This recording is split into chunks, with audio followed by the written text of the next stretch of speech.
मीरपुर नाम के शहर में तेजस अपनी पत्नी नीरू के साथ रहता था। पति पत्नी दोनों ही नौकरी करते थे। एक दिन तेजस गांव अपनी माँ के पास फोन करता है। हेलो, प्रणाम माँ। जीते रहो माँ, तुम दादी बनने वाली हो हैं? अरे वाह, ठीक है बेटा, मैं कल ही आती हूँ। जब माँ जी शहर पहुंची तो बेटे बहू ने बहुत अच्छे से स्वागत किया। लीजिए माँ जी, चाय। अरे गर्मा गर्म पकोड़े ले आओ माँ के लिए। नीरू रसोई में गई और 2 मिनट में ही पकोड़े ले आई। जी ये लीजिए। बहू जादू से बनाए हैं क्या? अभी तो रसोई में गई थी। यम्मी। माँ जी, शीला रसोई में पकोड़े तल रही है, मैं बस लेकर आई। हे भगवान, मेरा धर्म भ्रष्ट कर दिया तूने। अब तो गंगा जल से शुद्धिकरण करना होगा। दूसरे दिन, माँ जी मैंने नाश्ता बना दिया है, ऑफिस जा रही हूँ। पर अभी तो घर का सारा काम पड़ा है।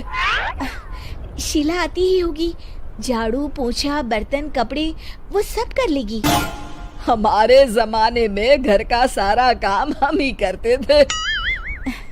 जी माँ जी, आप बहुत होशियार हैं, मैं घर ऑफिस दोनों नहीं संभाल पाती।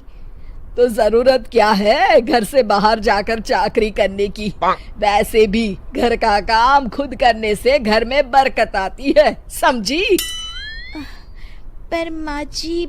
पर वर कुछ नहीं, इस महीने की पगार मिले फिर ऑफिस बंद है। हाँ। रात को नीरू तेजस से कहती है, सुनिए जी, माँ जी बोल रही थी कि मैं नौकरी छोड़ दूं। वैसे ठीक ही तो है, अभी तुम्हें आराम की जरूरत है। फिर भी आराम कहाँ, शीला को छुड़ाने के लिए बोल रही थी। तो अब 24 घंटे में इतना काम तो कर ही सकती हो। पर जॉब पसंद है मुझे, घर पर मन नहीं लगेगा। अगले दिन जब दोनों ऑफिस के लिए निकल रहे थे, मेरी तो कोई कीमत ही नहीं है इस घर में। माँ जी, आजकल महंगाई बहुत है, रहन सहन भी बदल गया है, दोनों नौकरी करते हैं तभी ठीक रहता है। अच्छा, तू कहना क्या चाहती है?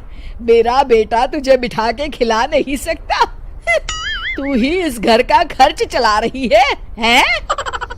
नहीं माँ जी, मेरा वो मतलब नहीं था। मतलब खूब समझती हूँ, ये बाल धूप में सफेद नहीं किए मैंने। हाँ। अब तो ये रोज का काम हो गया था। तेजस भी रोज की झिकझिक से परेशान हो गया था।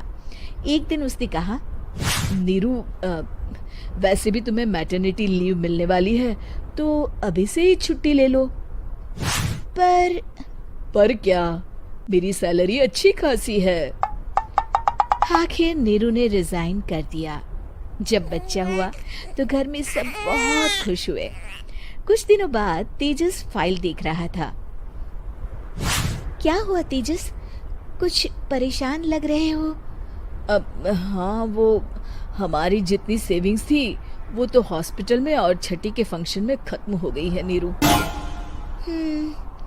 और अभी वैसे मंदी चल रही है तो मैं बोल रही थी कल मुन्ना को हेपेटाइटिस का टीका लगवाना है। नीरू, क्या पोस्टपोन नहीं कर सकते? नहीं जी, बिल्कुल नहीं। अब तेजस को समझ में आ रहा था कि उससे गलती हुई है।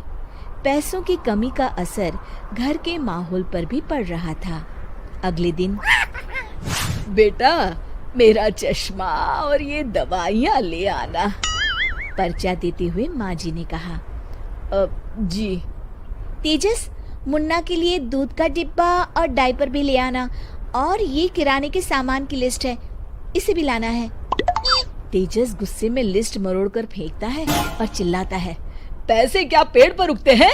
ये ले आना, वो ले आना। अरे पर ये जरूरत का सामान ही है। वो गुस्से में बिना कुछ कहे ऑफिस चला गया। अरे लंच तो ले जाइए।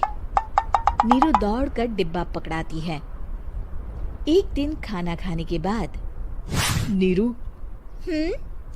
अब तो मुन्ना कुछ बड़ा हो गया, तो अब तुम वापस ज्वाइन कर लो ना जॉब। पर इस रिसेशन में जॉब मिलना बहुत मुश्किल है। ट्राई तो करो। फिर मुन्ना, माँ जी है ना, और एक फुल टाइम मेड भी लगा लेंगे। पर माँ जी, उन्हें तो पसंद नहीं। तभी माँ जी वहाँ आ जाती है और प्यार से नीरू के सर पर हाथ फेरते हुए बोलती है, अब मेरी समझ में आ गया बहू, पहले के और अब के समय में अंतर है। तुम काम शुरू करो, मुन्ना की जिम्मेदारी मेरी। मेरी प्यारी माँ जी, ये कहकर नीरू उनके गले लग गई। शिक्षा, परिवर्तन संसार का नियम है, हमें भी समय के साथ चलना चाहिए।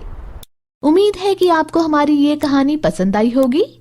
कृपया हमारे चैनल को सब्सक्राइब करें और सभी अपडेट्स के लिए बेल आइकन जरूर क्लिक करें। और हाँ, वीडियो लाइक और शेयर करना मत भूलिएगा। Bye bye.